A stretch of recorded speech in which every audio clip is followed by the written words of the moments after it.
Hi and welcome back to the Tiny Moto Garage. My name is Andy, and well, we've had about 4 track days and I've noticed a few things about the bike. I need to do some maintenance, so I thought I would talk about that just a little bit and a few of the things going forward that we're going to be doing. All right, here goes. When you buy your Warp 9 wheels, you get this piece of paper which says that you need to continuously check the torque of the spoke nipples, and it talks about it a lot. You're supposed to do it after 20 minutes, after an hour, after 5. I mean, it goes on and on.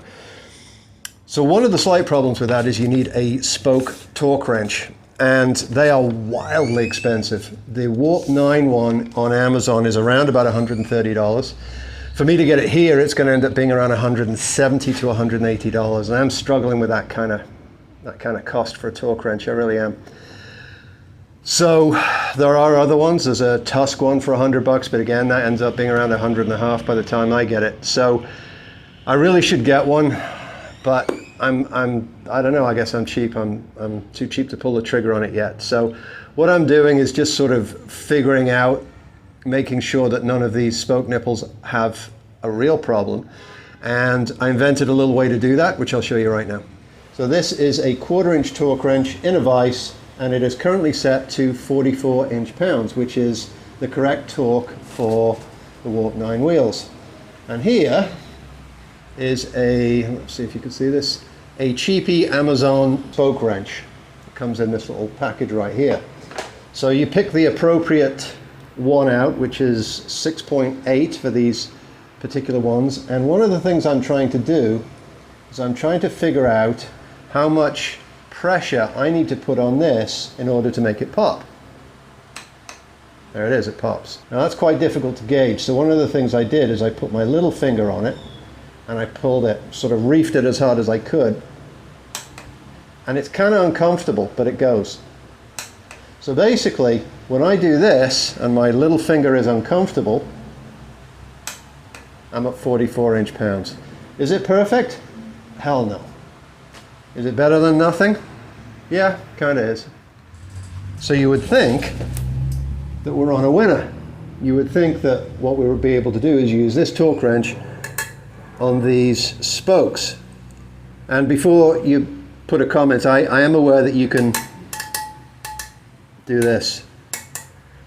So I don't trust that method particularly. I think it's good for finding out if you've got a really dull one, but trying to look for the small pitch changes is not going to work. So what I thought I would do is put this spoke wrench on and then use my newfound knowledge to put roughly the right amount of torque on it. Yeah, it feels about right. But one of the things I'm finding is this, which is 6.8, only goes on one way. So here's one of the things where it just doesn't fit. Look at this. Yeah, it's on there. And that's no good to me, is it? That's a perfect example. Look at that. I need it over here to pull on it, yeah? But the only way I can get it on is over here. Which one was it? Is it this one? Yeah. So, yeah, you can do it, but it's not perfect.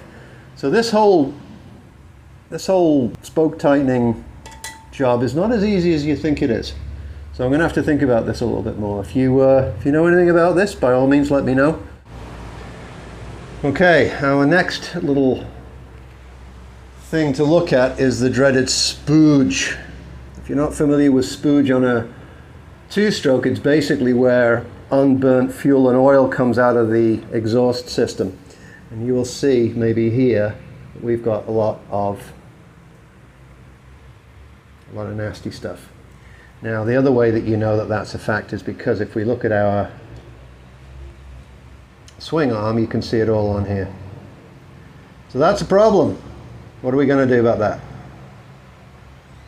One of the reasons that the spooge coming out of here is because the mix is probably wrong. Perhaps I'm running rich, perhaps I'm putting too much oil in.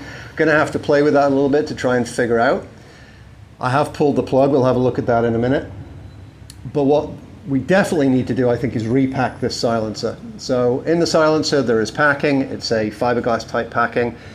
And we definitely have a leak here, and that's generally just a little bit of silicone, something just to seal it up.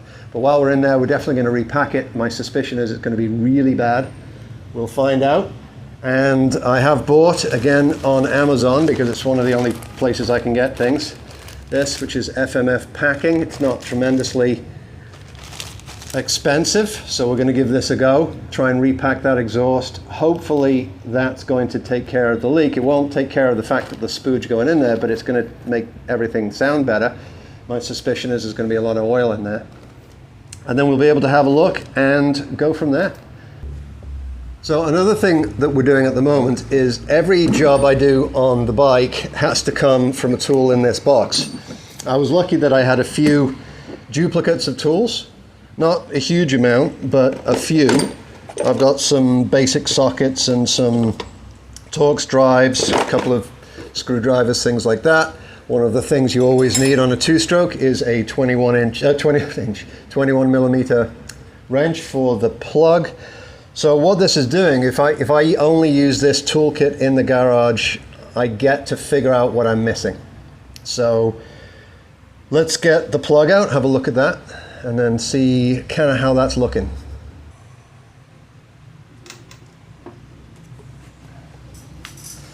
All right, tiny friends, let's have a look at this. All right, after a lot of mucking around with the camera, that's what we've got. This looks a tiny bit rich to me. What say you? Doesn't look terrible though.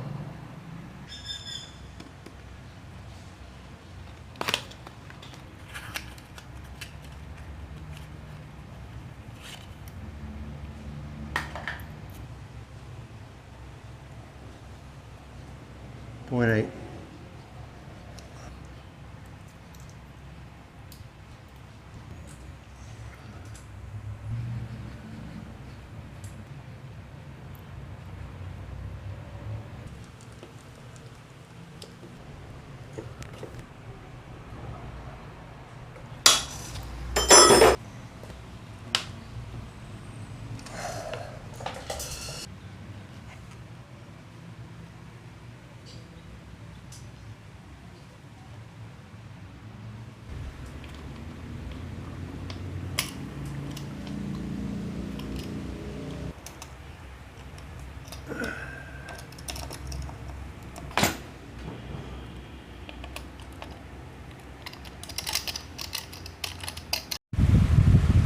Hey, so quick update. We have cleaned both sections of the exhaust. The inside I've done kind of as good as I can. I've pushed wadding up and down with a stick, basically kind of how you do I guess a gun barrel, and just giving it a general cleanup.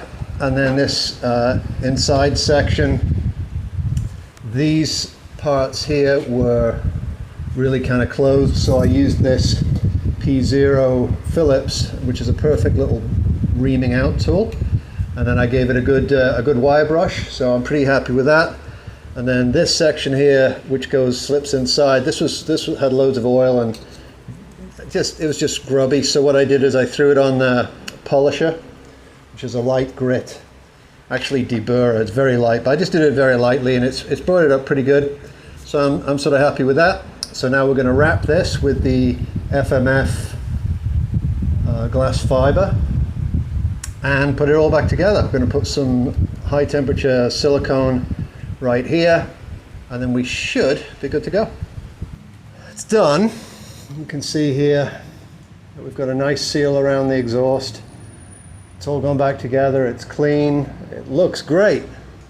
But, and this is a fairly big but, this was not a good purchase. I'm sorry FMF, but this product sucks. There's two things wrong with it. The first thing that's wrong with it is when it's packed, if you think about it as a blanket, it's lumpy. It's incredible. There were essentially holes in it. And then there were other sections that were very thick. So it was, I mean, I believe it's probably just being incorrectly stored or shipped or whatever, but it's not an even layer. So when you pack it up, it's lumpy. It's not very good at all. So that's the first problem. The second problem is it says here replacement packing for all two-stroke silencers. But I can honestly say that this stock silencer needs at least 2 of these. Now I've only put 1 in, I've only got 1.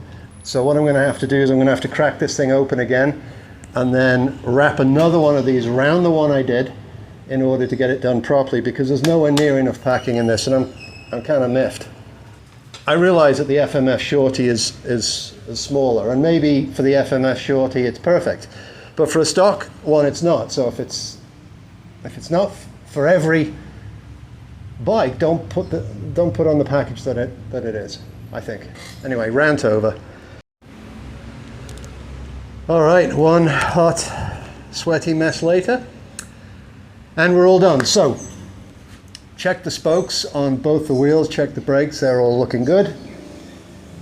Reset the zip tie on the front suspension. It's quite low down, so I'm going to put about 3 or 4 more clicks on the front suspension to stiffen it up a little bit. I think we may have to have a front suspension service at some point, because there's a little bit of weeping going on one of the forks, so we're going to have a little look at that. But we've got a new plug, we've got a new air filter, we've got a newly packed silencer, and I think we're ready for the next track day. So that's great. Let's see how she goes. There's one more thing that I'd like to do, which is to strip down and clean the carburetor, because she's bogging a little bit. I suspect that is because it is so hot. It's way over 100 degrees on the track. So I think that possibly I should rejet it. But I'm not 100% sure yet. I've got a JD jetting kit in the bike right now, and she's jetted where she's supposed to be, but over 100 degrees Fahrenheit at sea level gets a little bit tricky with the jetting, because if it goes down just 10 degrees, it leans out, and I prefer a little rich than lean. But anyway, there we are. Let's see what happens next time at the track. Thanks very much, stay safe, and see you next time.